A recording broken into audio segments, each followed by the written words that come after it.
Hola, me llamo Heather, soy de Estados Unidos y vivo en Barcelona. I wanted to introduce myself in Spanish because I'm learning. So, I'm a developer advocate, and I usually speak on DevOps topics. So this is my first talk about React. I was inspired to give a more balanced and theoretical approach to using AI outside of hype or fear. So what is vibe coding? The term was coined in February 2025, and it's essentially an approach to coding where developers ask an AI agent to build something, and they just go with the flow. There's a ton of tools out there to use, and as we all know, but this talk is going to stay agnostic to tools. Personally, I prefer to be the one typing code using AI for conversational learning through providing explanations, alternative approaches, refactoring, naming suggestions, and guidance. This echo is really funny. Okay, so deepening your knowledge often requires practice and active recall. It's beneficial to adopt a paradigm of non-attachment to the code itself, to program without the pressure to ship to production. This gives yourself permission to experiment and explore without obligations. So writing code that's intended to be thrown away creates space for flow and creativity. Production code has to meet standards compared with vibe coding, which is great for discovery and the building phase, writing prototypes, and experimenting. So when there's no pressure to ship to production, you're more open to playfulness and creativity where a lot of learning happens. So another important aspect to consider is that vibe coding flows better when you know how to code at least a little, or at least know how to think in systems, logically, analytically, computationally.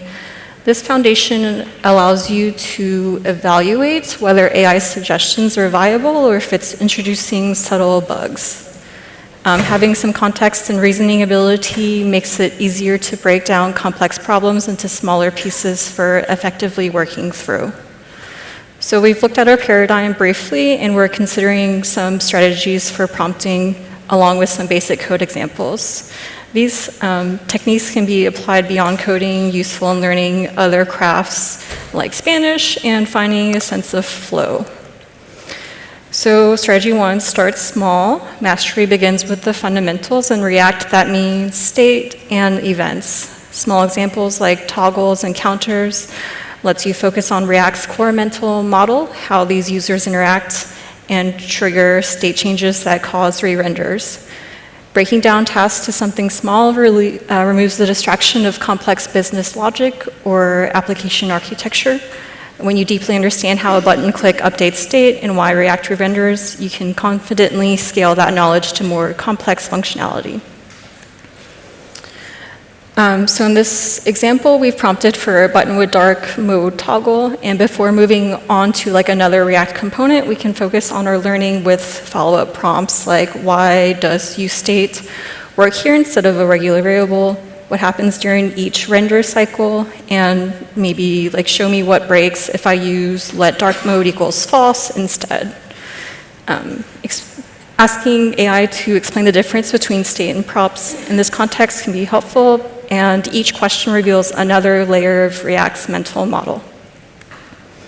So why does it matter? Small examples reveal AI's core truth that UI is a function of state. When vibe coding a small component and asking why, you're not just memorizing syntax, you're rewiring how you think about interfaces. These questions build intuition, questions and prompts like when exactly does React decide to re-render? What if two states happen, updates happen simultaneously? And what does React know about what changed? Building this foundation makes complex patterns and custom hooks feel more natural because the magic happens when we understand the principles. So the second strategy is comparing approaches. Don't settle for the first working solution, but ask for different ways to solve the problem. The goal isn't to find the best approach, but to build pattern recognition. So when you see use state versus use reducer versus context side by side, you'll start to internalize when each pattern shines. This builds the judgment that is necessary for advancing as a developer by cultivating this intuition for React's design patterns and the trade-offs. So we're revisiting that dark mode example where we prompted for 3 approaches for managing dark mode state. We have local use state as a simple component scoped approach, use reducer for explicit state transitions, and context API for sharing across a component tree. Following up with curiosity for the trade-offs can look like prompting for which approach scales best for a multi-page app, what happens to performance with each pattern, how would testing differ between approaches, and also something like show me how each handles server-side rendering. So we started broad and got specific as we consider scale and life cycle. Each comparison question can build upon the last. There's rarely one correct answer as we recognize the trade-offs and constraints. So examining those comparisons through prompt strategies can be allows us to focus on different aspects like performance, architecture, maintainability, or error handling. Thinking beyond does it work, and instead asking is this the right solution? AI can show us the options, and practicing builds the instincts needed to choose when comparing tools like use state versus use reducer for complex state, prompts versus context for data sharing, controlled versus uncontrolled for forms, and use effect versus use layout effect for side effects. Strategy 3, AI as a mirror. So this one is about using AI as your code reviewer and refactoring partner. Copy your messy working code and ask for a refactor. This is a great opportunity for understanding React patterns and what clean code means. We can see which abstractions emerge naturally and how React's conventions guide better structure. So this contact form works, but it's repetitive, not quite easy to use with duplicate patterns like use state for every field and error and scattered validation logic. So messy code is really great learning material because you already understand what it does. Here we asked to extract that into a reusable custom hook to get a use form abstraction. We can ask deeper questions like why is this abstraction better, explain the rules of hooks here. We're training to recognize when abstractions emerge and knowing how to implement them elegantly. Maybe asking how does it compare to a popular NPM library, which brings us to the next strategy. So before reaching for NPM install, try building it yourself.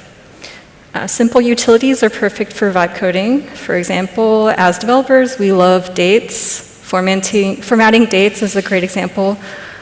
Prompting for utility to format dates in European style and how that compares to popular NPM packages can deepen your understanding. This builds DIY confidence and deepens your fundamentals by asking if you can build it yourself instead of reflexively reaching for packages.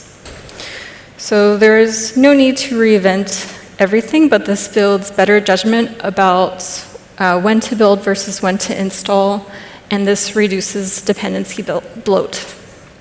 So our last strategy, this is where the mastery happens when you turn off AI.